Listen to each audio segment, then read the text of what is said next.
Om Swastiastu. Halo semuanya, perkenalkan aku Nikomang Dita Cahyanti dengan NIM 211304138 dari kelas 4B Pendidikan Biologi. Hari ini aku akan mengajak teman-teman untuk mempelajari mengenai organ indera. Simak sampai akhir ya.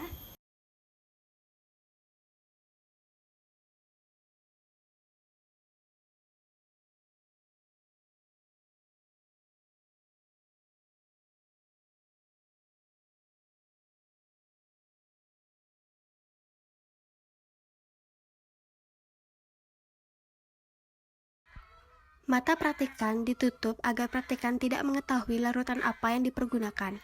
Cotton bud disentuhkan pada pusat-pusat pengecapkan. Tanyakan apakah pada daerah yang disentuh merasakan larutan yang sesuai dengan rasa larutan.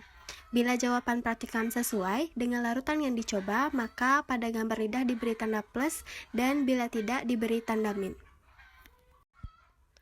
Percobaan diulangi dengan cotton bud yang lain sesuai dengan larutan.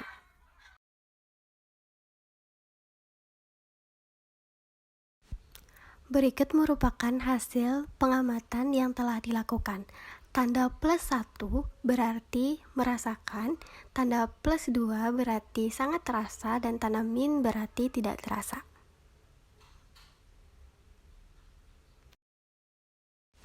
Dan berdasarkan percobaan yang telah dilakukan, didapatkan denah rasa pada lidah sebagai berikut. Indera pengecap atau indera rasa pada manusia terletak pada lidah, langit-langit mulut, dan bagian dalam pipi. Namun, mayoritas sensasi rasa dideteksi oleh papila atau tonjolan kecil pada permukaan lidah. Berikut ada beberapa jenis papila pada lidah dan fungsinya masing-masing. Yang pertama, ada papila filiformis. Papila ini terdapat pada permukaan lidah bagian atas dan berfungsi untuk membantu dalam mengenalkan tekstur makanan.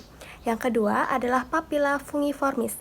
Papila ini terdapat di seluruh permukaan lidah dan terutama terkonsentrasi pada bagian ujung lidah. Papila ini bertanggung jawab dalam merasakan rasa manis, asam, dan asin. Yang ketiga ada papila sirkumvalat, di mana papila ini terletak di bagian pangkal lidah dan bertanggung jawab untuk merasakan rasa pahit. Dan yang keempat ada papila foliata. Papila ini terletak di bagian samping lidah dan berperan dalam merasakan rasa asam. Ketika makanan atau minuman masuk ke dalam mulut, bahan kimia dari makanan tersebut akan bereaksi dengan reseptor pada lidah yang dikenal sebagai kecup pengecap atau papila. Papila terdiri dari sel-sel rasa yang mengandung protein reseptor rasa yang sensitif terhadap bahan kimia makanan. Ketika bahan kimia makanan terikat pada reseptor rasa pada sel-sel rasa, ion-ion yang terikat dengan rasa tertentu akan masuk ke dalam sel rasa melalui pori ion. Hal ini menyebabkan perubahan arus listrik di dalam sel rasa dan akhirnya menghasilkan potensial aksi. Nah, potensial aksi kemudian menjalar melalui syaraf kranial yang terkait dengan sel rasa tersebut. Saraf kranial mengirim sinyal ke otak yang diproses oleh berbagai wilayah korteks.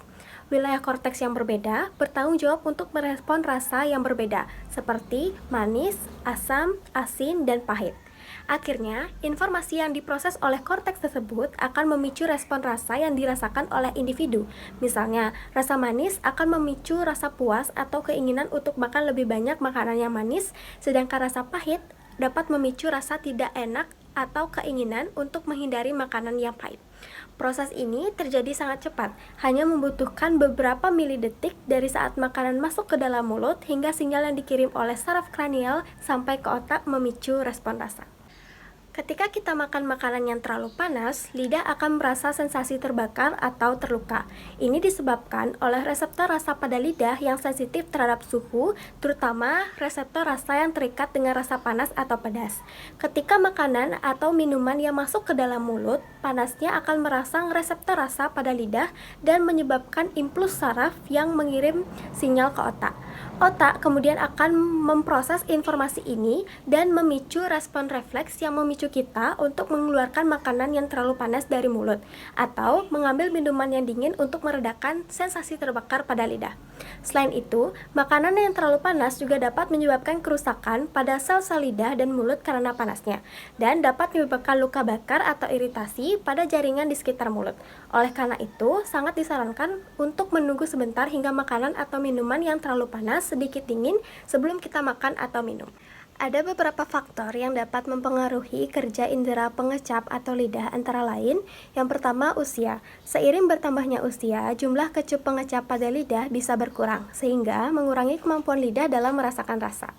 Yang kedua, kondisi kesehatan. Beberapa kondisi kesehatan seperti diabetes, hipertensi, gangguan tiroid, dan infeksi pada mulut atau tenggorokan dapat memengaruhi fungsi indera pengecap.